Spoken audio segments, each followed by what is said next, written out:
Good evening. I'm Tracina Gray with a CTV News Update. The off-duty Pentagon police officer who shot and killed two men in Tacoma Park on Wednesday has been charged with murder. David Dixon faces 2 counts of second-degree murder in connection with the killings of 32-year-old Dominique Williams and 38-year-old James Johnson. Investigators say Dixon thought the two were breaking into a car at a condominium complex on New Hampshire Avenue and says they failed to obey his commands. Dixon faces attempted second-degree murder charges for shooting at the driver of the car, 36-year-old Michael Thomas of Washington, D.C. Dixon says he fired into the vehicle when the men tried to flee. Our investigation was swift and thorough. Our investigation revealed that Mr. Dixon's overview of events was inconsistent with the facts in the case, and that Mr. Dixon had no lawful or justifiable reason to shoot and kill Mr. Williams and Mr. Johnson. County Executive Mark Elrich said, as a Pentagon officer, Dixon had no authority in Montgomery County. Maryland's COVID numbers are spiking. The state reported 1,840 cases over the last 24 hours. That's the highest daily number since late January. The state has exceeded 1,000 cases for 3 consecutive days. In 8 of the last 10 days, 14 more people have died of the disease. Today also marks the 12th straight day where more than 1,000 remain hospitalized due to the coronavirus. The positivity rate has increased to 5.59%. And you know, a year ago, we were still in the early stages of learning about COVID-19. Some people still wrongly referred to the virus as just a bad flu that really only affected elderly populations. So what have we learned since then? Patricia Vallone speaks with a Johns Hopkins University researcher about the virus that turned our lives upside down. If I had to put a number on it, I would say it's 100 times more deadly than the flu. But obviously, you can't make those comparisons because the people, if you recover from the flu, you are fine. If you recover from COVID, you may have an entire lifetime of major problems to contend with. This time last year, we were still learning about the novel coronavirus and its effects. Many were still making comparisons to the seasonal flu. Since then, nearly 3 million people have died worldwide from COVID-19.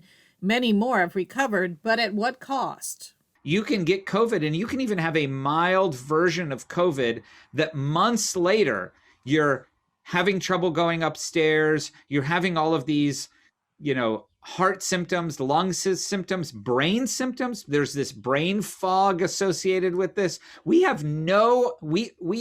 barely have seen the tip of the iceberg of what this virus can do to people.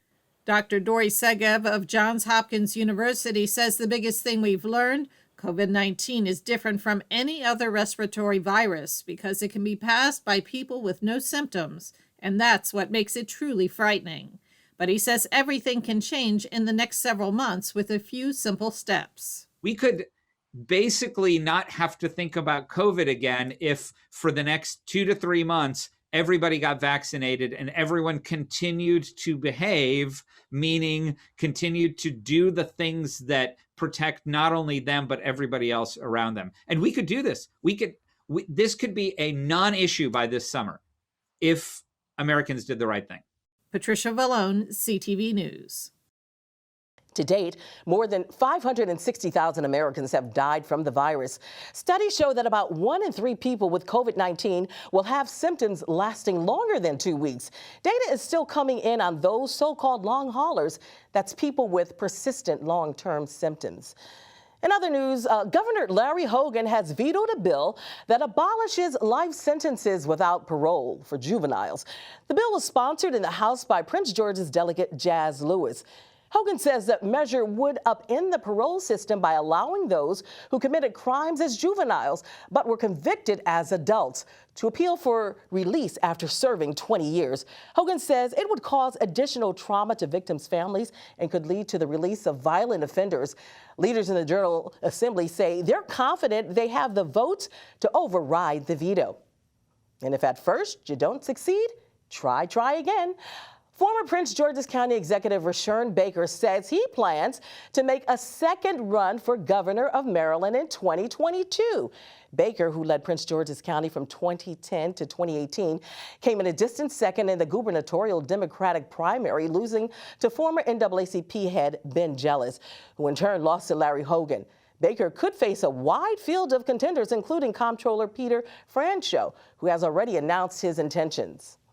You're watching CTV News. I'm Tracina Gray. Back in a moment. There was a time in my life where I was extremely homesick. I decided that I needed a pet.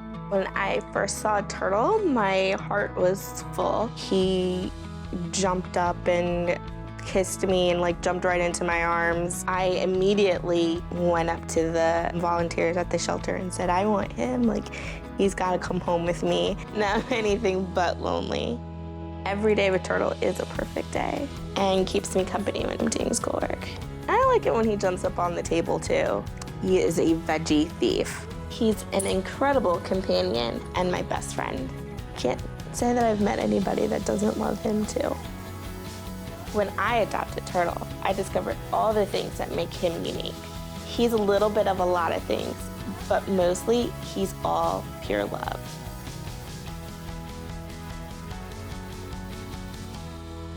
We now know the identity of the victim in yesterday's fatal shooting in Hillcrest Heights. He is 46-year-old Bernard Savoy of Temple Hills. The crime happened yesterday morning at about 6:30 on the 2300 block of Anvil Lane. When police arrived at the scene, they found Savoy suffering from gunshot wounds. Anyone with information on the incident is asked to contact police. And a state lawmaker from Prince George's is working to change a law that disqualifies ex-cons from serving on juries. Delegate Juanica Fisher sponsored House Bill 260, currently in Maryland. If a person has been sentenced for more than a year or has pending charges that could lead to a long jail term, that individual is disqualified for jury duty. If enacted, Fisher's bill allows persons to serve on juries once their jail term is completed. And I think our state has shown with restoring voting rights that we want people to be full citizens again after they serve their time, no matter what the crime is. And there are a lot of crimes that, disgust me, offend me, that's why we have, whatever the incarceration or the punishment is. And I feel like when not just me, but my cross-file Senator Carter and many members of the General Assembly and the public feel once you do your time, you do your time. And you're back into being a full citizen. Fisher says the bill passed the House, but lawmakers must consider amendments from the Senate. Howard County Police arrest 11 suspects on child pornography charges. They include 8 adults and 3 juveniles, and several are from Laurel. The charges include possession and distribution of child porn.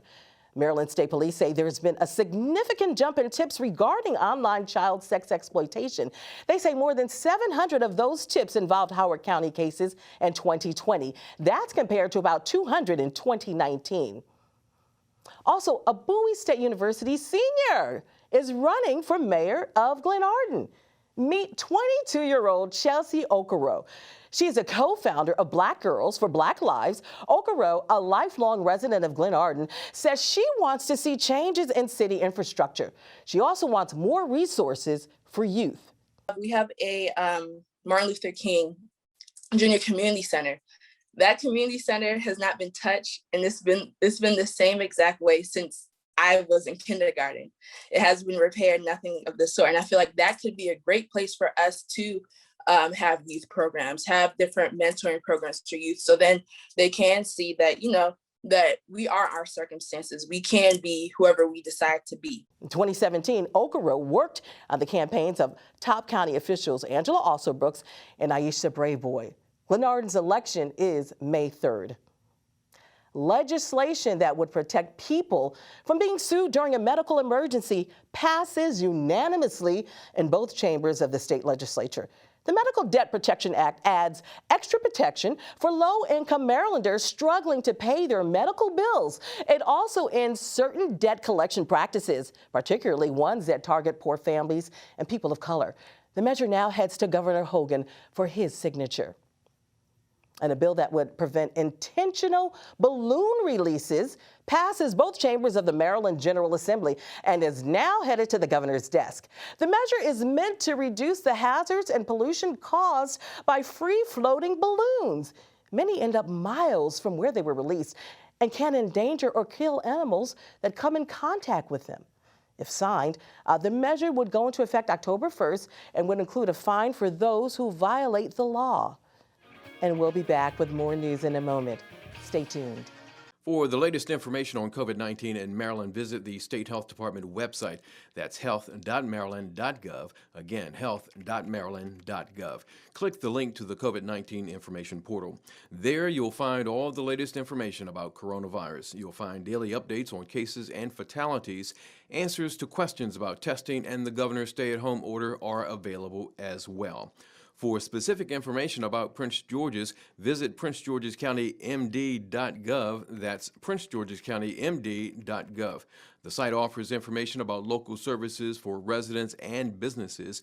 There's a link for COVID-19 relief donations. Also, food pantry locations are listed. And if you have any questions, call the county COVID-19 hotline at 301-883-6627. That's 301-883-6627.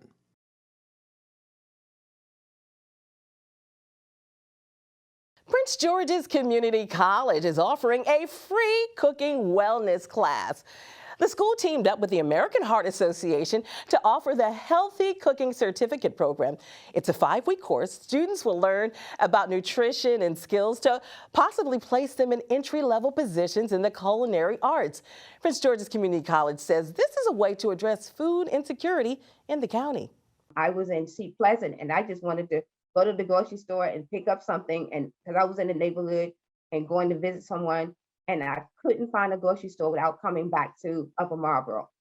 And I was shocked that we will have to travel that far for a grocery store. So we want to make sure that when they do have opportunities to go get those vegetables and things of that nature, that they know how to cook them properly without having to just settle for the fast food. Prince George's Community College is currently accepting applications for the course. Grab your bike, your helmet, and head outside. Jaffe Cycling is hosting its second annual DMV Trails Tour on May 1st. Cyclists will have the chance to bike through 4 different trails, including Mount Vernon, using a navigation app. The organization is also collecting a percentage of the proceeds for the nonprofit organization Awana. The group says the pandemic inspired the tour. The pandemic has actually been something that's affected the African-American community, one of at least the largest from what reports have said in the analytics. So we really promote this tour to help people to stay active, right? We want to encourage individuals to increase their immune system. Cycling is by far one of the more low impact sports, but it has a lot of health benefits. So that's really why we're pushing this tour, to continue to encourage the community to stay active, stay healthy. Jaffe Cycling also says it will have several safety precautions set in place. And if you'd like to participate, visit thetrailsdmv.com. The Bowie Bay Sox are preparing to welcome back fans next month. The ball club has put in place new COVID-related safety protocols for the 2021 season. That means Prince George's Stadium will operate at 25 to 30% capacity. Fans age 3 and up will be required to wear a mask. The first home game is set for Tuesday, May 11th. This will be the first team's home game since September of 2019. Let's get a quick check on your 3-day weather forecast. Tonight, cloudy with a chance of showers and a low around 54. Saturday, mostly cloudy with a high near 72 and a low around 60 degrees. Sunday, rain and thunderstorms are expected throughout the day with a high near 77 and a low around 53. Monday, mostly sunny with a high near 72 and a low around 50. And now for the community calendar. Prince George's County Parks and Recreation prepares for a busy summer. 13 community centers are in the process of reopening with access to fitness rooms and gymnasiums, indoor pools, art centers, and more. Certain outdoor activities will remain closed until the end of April. For a list of events and centers, visit pgparks.com. And that wraps up our CTV News Update. I'm Tracina Gray. Have a great weekend. Good night.